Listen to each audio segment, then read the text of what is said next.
የአማራ ስቴት ዩኒቨርሲቲ ወደ ዲጂታል ልህቀት የሚያሸጋግር ታላቅ እርምጃ ወሰደ። የተቀናጀ ቢዝነስ ኦቶሜሽን ስርዓት ኢንተግሬትድ ቢዝነስ ኦቶሜሽን ሲስተም IBAS በይፋ ተዋወቀ። የአማራ ስቴት ዩኒቨርሲቲ በዘመናዊ ዲጂታል ሽግግር ጉዞ ውስጥ አዲስ ምዕራፍ በመክፈት የተቀናጀ የቢዝነስ ኦቶሜሽን ስርዓት ኢንተግሬትድ ቢዝነስ ኦቶሜሽን ሲስተም IBAS በይፋ አስተዋውቋል።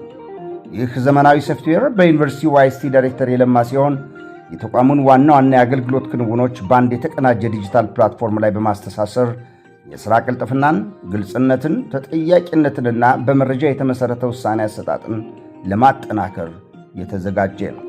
የተቀናጀ ቢዝነስ ኦቶሜሽን ስርዓት IBAS በሥልጠና፣ በፋሲሊቲ አገልግሎት፣ በማማከር፣ በምርምር፣ በውጭ ደንበኞቹ ውል አስተዳደር፣ በክፍያ ክትትል፣ በሪፖርትና በፋሲሊቲ ግብዓት እንዲሁም በንብረት አስተዳደር የሚከናወኑ ሥራዎች ዲጂታል በማድረግ ወደ ተቀናጀ የሥራ አፈጻጸም የሚያሸጋግር ይሆናል።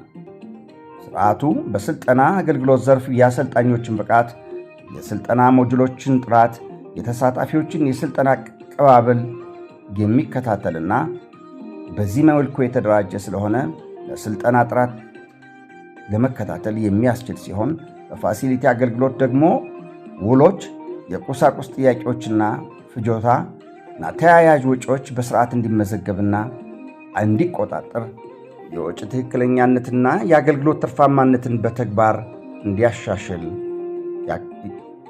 የተደራጀ ነው። በማማከር በምርምር አገልግሎቶችም የባለሙያ ምደባ፣ የሥራ ዕቅድ፣ የእድገት ክትትልና የአፈጻጸም ግምገማ በዲጂታል መልኩ የሚከናወን ይሆናል።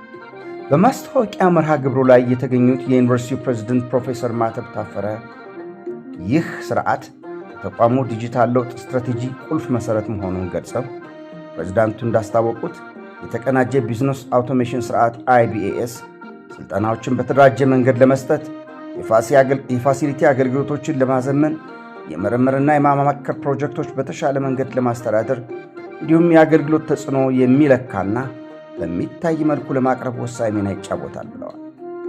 አክለውም የተቀናጀ ቢዝነስ ኦቶሜሽን ስርዓት አማራ ስቴት ዩኒቨርሲቲ ከተናጠል አስተዳደራዊ አሰራሮች ወደ ተቀናጀ መረጃ የሚመራ ሊለካ የሚችልና ዘላቂ የዲጂታል አስተዳደር ስርዓት የሚያሸጋግር ታሪካዊ እርምጃ መሆኑን ገልጸዋል።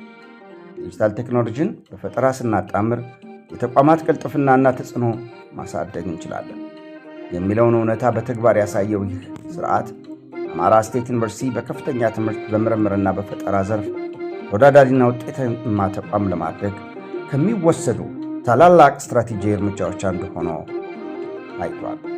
ጉዞ ወደ ልቀት። እናመሰግናለን።